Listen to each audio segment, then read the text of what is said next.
ഇന്നത്തെ നമ്മളെ വീഡിയോ രാവിലത്തെ എൻ്റെ അംഗംവട്ടാണ് കേട്ടോ. ഇന്ന് ഞാൻ ഒറ്റക്കാണ് വീട്ടില്. അതുകൊണ്ട് തന്നെ രാവിലെ മോൾക്ക് ക്ലാസ്സും ഉണ്ട്. അപ്പം എല്ലാം കൂടെ ഒരു എന്താ പറയാ ഒരു പഠനയായിരുന്നു കേട്ടോ. അപ്പൊ രാവിലെ ഞാൻ അപ്പാണ് ഉണ്ടാക്കുന്നത്. പിന്നെ ദാ അവൾക്ക് ലഞ്ച് നെയ്ച്ചോറാക്കി വെച്ചിട്ടുണ്ട്. പിന്നെ ചിക്കൻ കറി മതിയെന്ന് തലേ ദിവസം തന്നെ പറഞ്ഞിട്ടുണ്ടായിരുന്നു. അപ്പൊ ചിക്കൻ അതിന്റെ പീസ് ഞാൻ അതിലേക്ക് വെച്ചു ചോറിൽ വെച്ച്. പിന്നെ കറി സെപ്പറേറ്റ് ആയിട്ട് അങ്ങനെ കൊടുത്തിട്ടുണ്ടായിരുന്നു കേട്ടോ. പിന്നെ അതുപോലെ തന്നെ സ്നാക്സ് ഞാൻ ഉണ്ടാക്കി കൊടുക്കാറാണ്. പഴം വാട്ട അങ്ങനെയൊക്കെ കൊടുക്കാറ്. ഇന്നിപ്പോ അവൾക്ക് ഇഷ്ടപ്പെട്ട കുക്കീസ് ഉണ്ടായിരുന്നു ഹൈഡ് ആൻഡ് സീക്കിന്റെ. അപ്പൊ അത് മതിയെന്ന് തലേ ദിവസം തന്നെ പറഞ്ഞിട്ടുണ്ടായിരുന്നു. അപ്പൊ ഞാൻ അതിട്ടു. പിന്നെ കുറച്ച് ചിപ്സും കൂടെ ഇട്ടു ട്ടോ. പിന്നെ അതാ ബാഗ് ഞാൻ 2 ദിവസമായിട്ട് കഴുകിയിട്ടിരുന്നു ക്ലാസ് ഇല്ലാത്തപ്പോ. അപ്പൊ ഇത് ഉണങ്ങിയിട്ടുണ്ടെന്ന്. അപ്പൊ ഞാൻ ബുക്കും കാര്യങ്ങളൊക്കെ ഇപ്പൊ ആക്കി വെക്കാം. അല്ല എന്നുണ്ടെങ്കിൽ അവള് രാത്രി തന്നെ ആക്കി വെക്കും ട്ടോ. ഇന്നിപ്പോ ബാഗ് ഉണങ്ങാത്ത കാരണമാണ്. പിന്നെ അതാ ലഞ്ച് ബോക്സ് ഞാനിങ്ങനെ ഒരു ടർക്കിയിൽ പൊതിയുന്നുണ്ട്. അത് മിസ് പറഞ്ഞിട്ടുണ്ടായിരുന്നു ട്ടോ. കാരണം അവര് ഡെസ്കിൽ ബെഞ്ചിലൊക്കെ വെച്ചിട്ടാണ് ഫുഡ് കഴിക്കുക. അപ്പൊ അവിടെ ചിന്തി പോവുമല്ലോ. അപ്പൊ അതിന് വേണ്ടിയിട്ട് അവരത് വിരിച്ചിട്ട് അതിൽ കഴിക്കുമെന്ന് പറഞ്ഞിട്ടാണ്. അത് നല്ലൊരു കാര്യമായിട്ട് എനിക്ക് തോന്നി ട്ടോ. പിന്നെ അതിന് ശേഷം ഇതാ ഞാൻ മുടിയൊക്കെ കെട്ടുകയാണ്.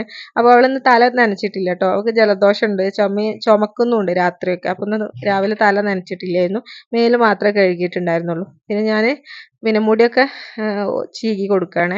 അപ്പൊ എനിക്ക് രാവിലെ ഏറ്റവും സാറ്റിസ്ഫാക്ഷൻ തരുന്ന ഒരു പരിപാടിയാണ് അവളുടെ മുടി കെട്ടുന്നത്. അവളെ മുടി എന്ന് പറയുന്നത് അത്യാവശ്യം നല്ല മുടിയാട്ടോ, നല്ല തിക്കായിട്ടുള്ള മുടിയാണ്. അപ്പൊ ഏത് മോഡൽ വേണമെങ്കിലും നമുക്ക് അതിൽ പരീക്ഷിക്കാം. അപ്പോൾ രാവിലത്തെ ഒരു പരീക്ഷണശാല കൂടിയാണ് അവളെ മുടി. അപ്പൊ ഇന്ന് അവൾക്ക് ഏറ്റവും ഇഷ്ടപ്പെട്ട ഹെയർ സ്റ്റൈലാട്ടോ ഞാൻ ചെയ്യുന്നത്. ഈ ഡ്രസ്സ് അവൾക്ക് പെരുന്നാൾക്ക് എടുത്ത ഡ്രസ്സാണ്. അപ്പം ഇത് ഇതുവരെ സ്കൂളിൽ ഇട്ടിട്ടില്ല. കാരണം എന്താ വെച്ചാൽ നമ്മൾ പെരുന്നാൾക്ക് വീട്ടിൽ പോയപ്പോൾ അത് അവിടെ മറന്നു വെച്ച് പോരായിരുന്നു. അപ്പൊ ഇപ്രാവശ്യം ഞങ്ങൾ പോയപ്പോഴാണ് ഈ ഡ്രസ്സ് കൊണ്ടുവന്നത്. അപ്പൊ ഇന്ന് അവൾക്ക് അതന്നെ മതി എന്ന് പറഞ്ഞിട്ട് അതാണ് ഇടുന്നത്. അതുപോലെ തന്നെ അവളുടെ ഹെയർ സ്റ്റൈലും എനിക്ക് ഇഷ്ടപ്പെട്ട ഒരു ഹെയർ സ്റ്റൈലാട്ടോ ഇത്. അവൾക്കും ഇഷ്ടമാണ് ഇങ്ങനെ ഒരു ഹെയർ സ്റ്റൈൽ ചെയ്യുന്നത്. അപ്പോൾ അതൊക്കെ നമ്മൾ നല്ല അടിപൊളിയായിട്ട് ചെയ്തിട്ടുണ്ട്. അപ്പൊ ഇനി അവൾക്ക് ചായ കുടിക്കാണ് പരിപാടി ഉണ്ട്. അതാണല്ലോ ഏറ്റവും വലിയ ടാസ്ക്. ഞാൻ ചായ എടുക്കാൻ വേണ്ടിയിട്ട് പോയതാട്ടോ. അപ്പൊ അവള് അവിടെ റെഡി ആയി നിൽക്കുന്നുണ്ട്. പിന്നെ എനിക്ക് കുറെ പണികളുണ്ട് ഇനി. എമിനു ഉറങ്ങിയിട്ട് രണ്ടാമത് ഉറക്കിയതാ ഞാൻ അവനെ എണീറ്റിട്ടുണ്ടായിരുന്നു.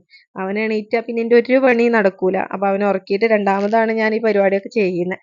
അപ്പൊ ഞാൻ അവൾക്ക് ചായ കൊടുത്തിട്ടുണ്ട്. ചായ കുടിക്കാൻ ഭയങ്കര മടിയാണ് രാവിലെ. അവളുടെ ചായകുടി പരിപാടി കഴിഞ്ഞിട്ട് വേണം ഇക്കാനെ വിളിക്കാന്. ഇക്ക ഉണർന്നിട്ട് വേണം പിന്നെ അവളെ ആക്കി കൊടുക്കാന്. നമ്മളെ തൊട്ടടുത്താണ് സ്കൂള്. അപ്പം ബസ്സിലൊന്നും പോകേണ്ട ആവശ്യമില്ല. നമുക്ക് നടക്കാനുള്ള ദൂരേ ഉള്ളൂ. പിന്നെ രാവിലെ എനിക്ക് ആക്കി കൊടുക്കാൻ ബുദ്ധിമുട്ടായിരിക്കും. കാരണം പണികളൊക്കെ ഉണ്ടാവുമല്ലോ. അപ്പൊ രാവിലെയൊക്കെയാണ് ആക്കല്. ഇക്കന്നെ എടുക്കലു കേട്ടോ. പിന്നെ അതൊക്കെ കഴിഞ്ഞിട്ട് അവൾക്ക് ഐഷാഡ് ഇട്ട് കൊടുത്തില്ല, ഞാൻ ലിപ്സ്റ്റിക് ഇട്ടില്ല എന്ന് പറഞ്ഞിട്ട് പിന്നെ അവിടെ കച്ചറയായിരുന്നു. അപ്പൊ ഞാൻ എപ്പോഴൊന്നും ഇട്ട് കൊടുക്കൂല. അവൾ അങ്ങനെ വാശി പിടിക്കുമ്പോ ഇട്ട് കൊടുക്കും. ഈ ഐലൈനറൊക്കെ കേട്ടോ. അതൊക്കെ ഭയങ്കര ഇഷ്ടമായി. ഐലൈനർ എപ്പോഴും വേണമെന്ന് പറഞ്ഞ് വാശി പിടിക്കും. പിന്നെ ഡേഗന്റെ ലിപ് ബാം നമ്മൾ യൂസ് ചെയ്യുന്നുണ്ട്. അത് ഞാൻ ഇട്ടുകൊടുത്തു. പിന്നെ അവളുടെ ഫേവറേറ്റ് ആയിട്ടുള്ള സ്പ്രേ ആണ് കേട്ടോ, സോളിഡിന്റെ. പക്ഷെ എനിക്ക് ഇതിന്റെ സ്മെല്ല് ഇഷ്ടമല്ല. ഇതിന്റെ ബ്ലൂ എനിക്ക് ഇഷ്ടമാണ്, പക്ഷെ ഈ ഒരു ഇത് എനിക്ക് ഇഷ്ടമല്ല. അപ്പോഴേക്കും ഇതാ ഹെമിന് ഉണർന്ന് വന്നിട്ടുണ്ട് കേട്ടോ. അപ്പൊ അവള് പുതിയ ഡ്രസ്സൊക്കെ മാറ്റിയപ്പോ എന്താ ഏതാന്നൊക്കെ ചോദിക്കുന്നുണ്ട്, അന്വേഷണം. പിന്നെ നമ്മൾ നിപ്പുണ്ടായതിനു ശേഷം ഇതാ അവർക്ക് മാസ്ക് മസ്റ്റ് ആണ് കേട്ടോ, നിർബന്ധമാക്കിയിട്ടുണ്ട്. അങ്ങനെ അവള് റെഡി ആയപ്പോ ഇക്ക വന്നു. ഇക്ക എണീറ്റ് ബ്രഷ് ഒക്കെ ചെയ്ത് വന്ന് ഇനി അവളെ ആക്കാൻ വേണ്ടി പോവാണ്. നമ്മളെ സാറ് മുന്നേ തന്നെ കയറിയിട്ടുണ്ട്. എന്നുള്ള പരിപാടി കേട്ടോ. അതിന് വേണ്ടിയിട്ട് വെയിറ്റ് ചെയ്യും ദീദിനെ കൊണ്ടാക്കാൻ വേണ്ടിയിട്ട്. അപ്പൊ എന്നും മൂപ്പര് നമ്മളെ ദീദിനെ ആക്കാൻ പോകും. അവനാണ് ഏറ്റവും ആവേശം. അവനാ ടാറ്റി സ്ഥലമൊക്കെ തരിക. മറ്റുള്ളവങ്ങാട്ടിലും ആവേശം അവനാ സ്കൂളിൽ പോവാൻ. അങ്ങനെ അവര് പോയി. ഇനിയാണ് എൻ്റെ അകത്തട്ട്. ഞാൻ ചായ ഒന്നും കുടിച്ചിട്ടുണ്ടായിരുന്നില്ല കേട്ടോ. ഞാൻ ചായ കുടിക്കട്ടെ എന്ന് വിചാരിച്ച് നിൽക്കുമ്പോഴാണ് നമ്മളെ ബെഡൊക്കെ കിടക്കുന്ന കോലം കണ്ടത്. അപ്പൊ ഞാനതൊക്കെ മടക്കി വെക്കാണ്. നമ്മൾ ബെഡിന്റെ മേലെ കണ്ടില്ലേ, ഞാനതൊക്കെ വാൾപേപ്പർ വാങ്ങി ഒട്ടിച്ചായിരുന്നു. പക്ഷെ എൻ്റെ മോൻ അതൊക്കെ വലിച്ച് ചീന്തിട്ടു ഗൈസ്.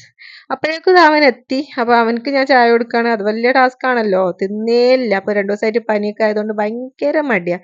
അപ്പൊ പിന്നെ അവനെ എന്താക്കി, ഇക്ക ഭക്ഷണമൊക്കെ കഴിച്ച് പോയപ്പോ അവനെ കൊണ്ടുപോയി ചായ കുടിച്ച് പോയപ്പോ. അപ്പൊ എനിക്ക് കുറച്ചൊരു ആശ്വാസമായി. പെട്ടെന്ന് പണി തീർക്കാലോ വിചാരിച്ചിട്ട് ഞാനിതാ വെണ്ടക്ക കറി അതുപോലെ തന്നെ നമ്മളെ കോവക്കന്റെ തോരനും ഉണ്ടാക്കി. പിന്നെ അതിന്റെ ഇടയ്ക്ക് അവൻ വന്നിട്ടുണ്ടായിരുന്നു കേട്ടോ. അവനെ കുളിപ്പിച്ച് കഞ്ഞിയൊക്കെ കൊടുത്ത് ഞാൻ ഉറക്കി. ആ ഉറങ്ങിയ നേരം കൊണ്ട് ഞാൻ കുറച്ച് നേരമല്ലേ ഉറങ്ങുള്ളൂ. പെട്ടെന്ന് ബാക്കി പണികളൊക്കെ തീർക്കുകയാണ്. അപ്പൊ നമ്മളെ തോരൻ റെഡി, കറി റെഡി, അതുപോലെ തന്നെ മീൻ പൊരിച്ചതും റെഡി ആയിട്ടുണ്ടായിരുന്നു. ചോറും ആയി. അപ്പൊ ഞാൻ കുളിക്കാൻ വേണ്ടിയിട്ട് ഒരുങ്ങുമ്പോഴാട്ടോ പുറത്ത് നല്ല മഴ കണ്ട്. ഇന്ന് രാവിലെയൊക്കെ നല്ല വെയിലായിരുന്നു. അപ്പൊ പെട്ടെന്ന് ഉച്ചക്ക് മഴയും കണ്ട്. പിന്നെ ഞാൻ കുളിയൊക്കെ കഴിഞ്ഞ് കുറച്ച് നേരം കിടന്നു ഗൈസ്. അപ്പത്തിന് മോള് വരാനായി. കിടക്കാനുള്ള ടൈം പോലും ഇല്ല. അപ്പൊ അവക്ക് ചായക്ക് എന്താ വേണ്ടത് ചോദിച്ചപ്പോ മുട്ടയും ബ്രെഡും വേണമെന്ന് പറഞ്ഞു. അപ്പൊ വീട്ടിൽ നിന്ന് കൊണ്ട് നാടൻ മുട്ട ഉണ്ടായിരുന്നു, എൻ്റെ ഉമ്മാന്റെ കോഴിന്റെ. അപ്പൊ ആ മുട്ട എന്തെങ്കിലുമൊക്കെ കാട്ടി ഉണ്ടാക്കി കൊടുക്കണം. കാരണം പുഴുങ്ങിയൊന്നും തിന്നൂല രണ്ടാളും. പുഴുങ്ങിയൊക്കെ തിന്നാൻ ഭയങ്കര മടിയാ. അപ്പൊ ഇങ്ങനെയൊക്കെ ആക്കുമ്പോ പിന്നെ കഴിച്ചോളും വിചാരിച്ചിട്ട് ഇങ്ങനെയൊക്കെ ഞാൻ ആക്കി കൊടുക്കാട്ടോ. അങ്ങനെ വൈകുന്നേരത്തെ സ്നാക്സ് ഒക്കെ ഉണ്ടാക്കി കൊടുത്ത് മക്കള് ചായ ഒക്കെ കുടിച്ചിട്ടുണ്ടായിരുന്നു. അവളുടെ ഫ്രണ്ട് വന്നിട്ടുണ്ടായിരുന്നു ട്ടോ. ആ ഒരു നേരമൊക്കെ ആകുമ്പോൾ അവര് ചായ കുടിയൊക്കെ കഴിഞ്ഞിട്ട് പിന്നെ ഞാൻ വീഡിയോ ഷൂട്ട് ചെയ്യണം എന്നൊക്കെ വിചാരിച്ചിരുന്നു. പിന്നെ തിരക്കൊക്കെ ആയിട്ട് കുറേ ഡ്രസ്സ് മടക്കാനൊക്കെ ഉണ്ടായിരുന്നു. അതിൻ്റെയൊക്കെ ഇടയിൽ വിട്ടുപോയി. അപ്പോൾ ഇന്നത്തെ ഒരു വീഡിയോ ഇത്രേ ഉള്ളൂ. അപ്പോൾ അടുത്തൊരു വീഡിയോയിൽ കാണാം. അതുവരേക്കും ബൈ. അപ്പോൾ ഞങ്ങൾ ഉറങ്ങാൻ പോവാണ്. Good night. അപ്പോൾ നമ്മളെ ചാനൽ സബ്സ്ക്രൈബ് ചെയ്യാൻ മറക്കരുതേ.